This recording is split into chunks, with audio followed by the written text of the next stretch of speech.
ایک کنجوس آدمی کے گھر کوئی مہمان آیا تو اس نے اپنے بیٹے سے کہا کہ آدھا کلو عمدہ قسم کا گوشت کہیں سے لے کر آؤ۔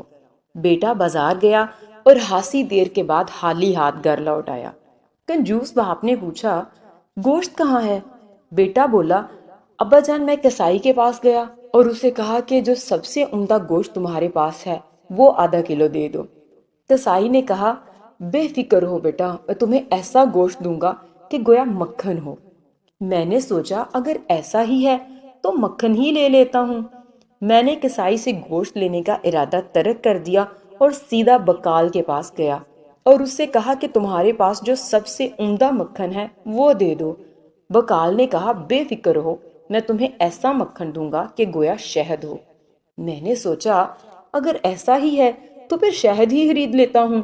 چنانچہ میں شہد والے کے پاس گیا اور اس سے کہا کہ تمہارے پاس جو سب سے عمدہ شہد ہے وہ مجھے دے دو۔